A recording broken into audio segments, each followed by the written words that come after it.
তনুর এরকম অবস্থা দেখে সিং পরিবারের মনটা না আবার গলে যায়, কিন্তু আমার মনে হয় না এরকম কিছু হবে, কারণ মা তো সেটাই করবেন যেমনটা আমি বলবো।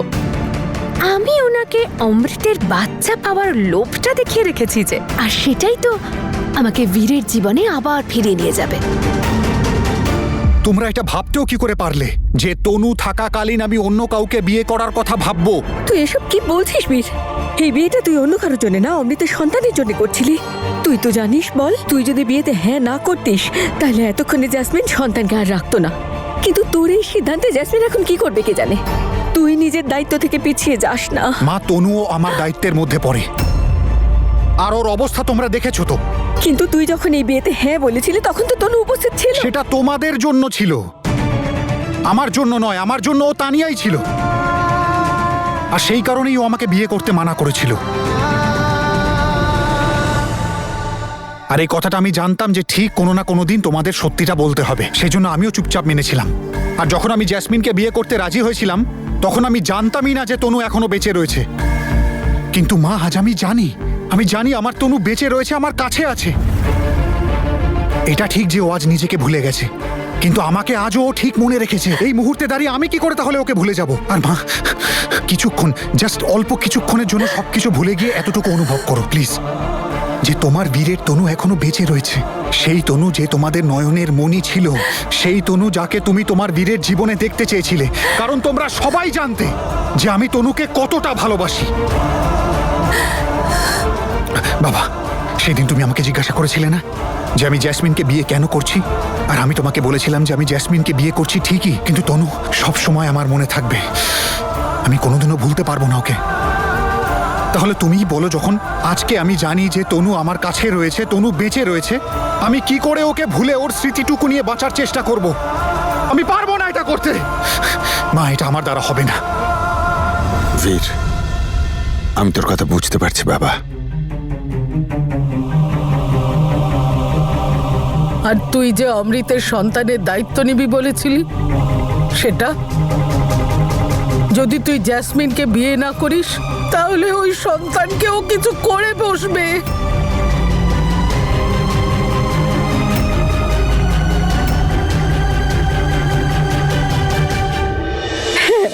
আমাদের চোখের তারা ছিল তনু, কিন্তু যে তারাতে আলোই থাকে না সে তোর জীবনের অন্ধকার কি করে দূর করবে বাবা?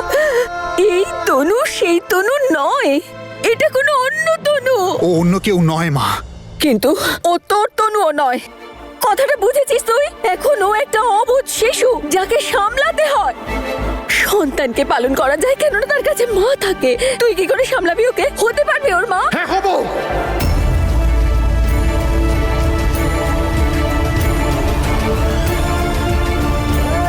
হ্যাঁ, আমি হব ওর মা। যদি আমার ভালোবাসাকে এই পরীক্ষা দিতে হয় তাহলে আমি সেটা দেব।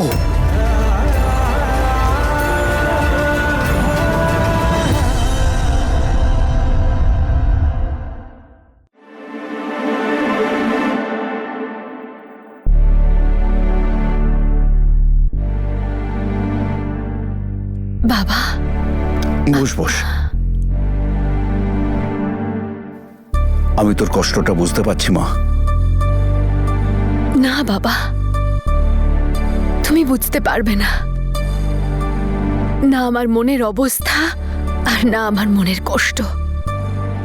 আমি তোমাকে বলে বোঝাতে পারবো না বাবা যে আমি এখন কোন সিচুয়েশনের মধ্যে আছি, যেখানে একদিকে আমার দিদির এই অবস্থা আর আরেকদিকে আমার সন্তান, যার বাবা তার পৃথিবীতে আসার আগেই চলে গেল। না আমার মনের অবস্থা আর না আমার মনের কষ্ট। আমি তোমাকে বলে বোঝাতে পারবো না বাবা যে আমি এখন কোন সিচুয়েশনের মধ্যে আছি, যেখানে একদিকে আমার দিদির এই অবস্থা আর আরেকদিকে আমার সন্তান, যার বাবা তার পৃথিবীতে আসার আগেই চলে গেল। বাবা, তুমি জানো আজ পর্যন্ত আমি সব পেয়েছি, তা সে জেদ করে পাই, বেইমানি করে পাই, জোর করে পাই অথবা ড্রামা করে পাই, কিন্তু আজ আমি এই প্রথমবার কোনো কিছু সৎভাবে পেতে চেয়েছি, আর তাও শুধুমাত্র আমার সন্তানের জন্য। বাবা, আমি তো বুঝতেই পারছি না যে আমি কোন মুখে গিয়ে সবাইকে বলবো যে আমি বীরের সঙ্গে বিয়ে করতে চাই।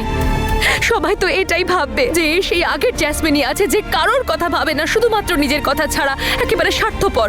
আর এমনকি নিজের দিদির কথাটুকুও ভাবছে না, শুধু ওর জায়গাটা পেতে চাইছে। এটাই তো বলবে, তাই না বাবা?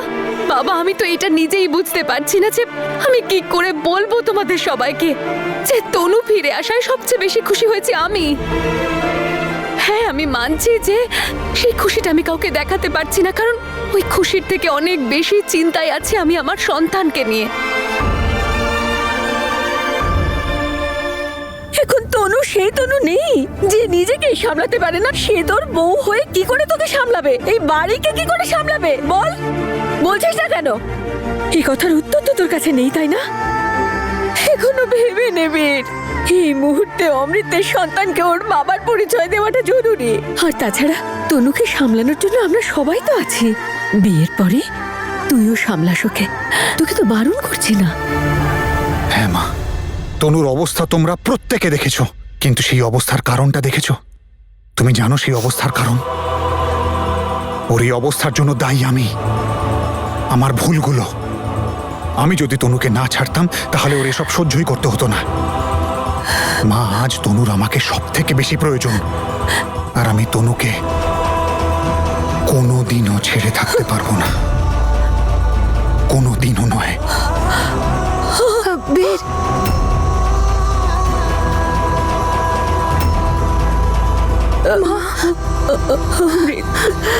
অমৃতের শেষ চিহ্ন,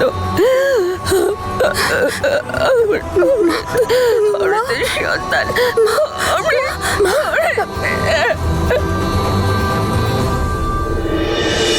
তুই চিন্তা কেন করছিস মা?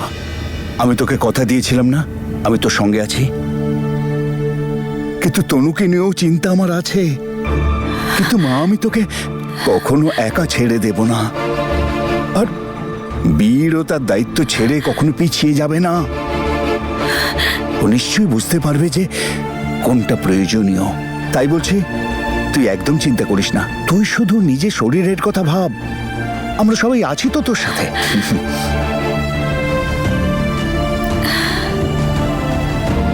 একদম ঠিক পথে চলছিস জ্যাসমিন। করতে থাক ইমোশনাল অত্যাচার, এটা দিয়েই তুই তোর বীরের মন জয় করতে পারবি। তানিয়া, ও গড, তানিয়া, তানিয়াকে তো আমি ভুলেই গিয়েছিলাম। ওই তো আমাকে ফোন করে ডাকলো বার্নালাতে, যেখানে আমি তনুকে দেখলাম। কিন্তু ও নিজে কোথায়?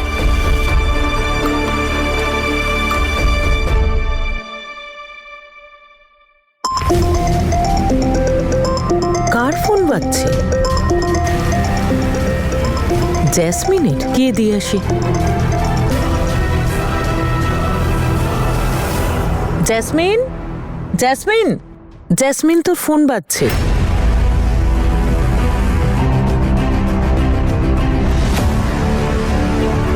কিন্তু জ্যাসমিন, তোর ফোন তো এখানে রয়েছে।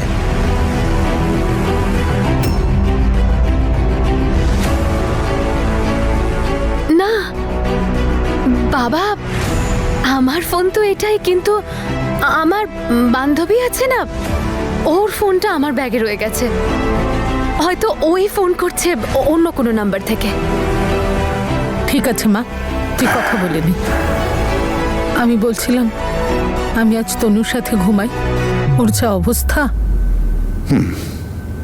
তুই রেস্ট নে, সব ঠিক হয়ে যাবে।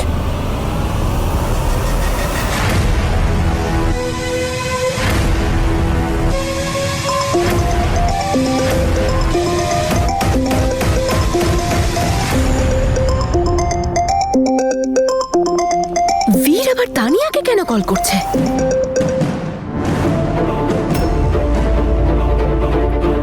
ফোন কেটে দিল আমার।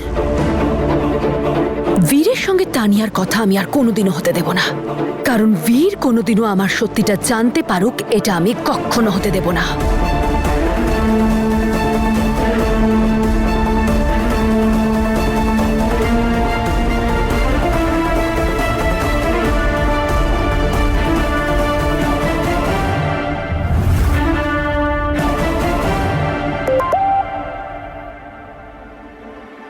বীর সিং, আমি তোমার সাথে কথা বলতে চাই না।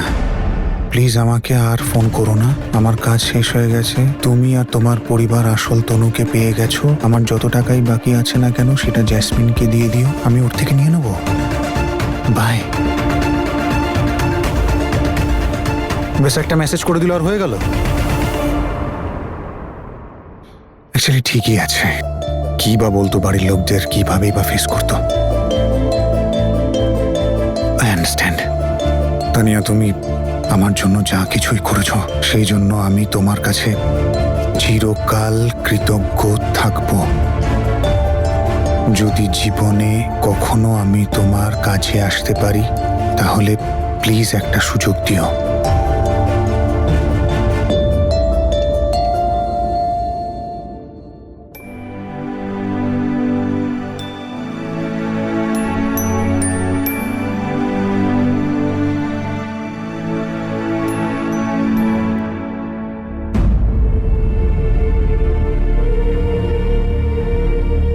বীর, বীর,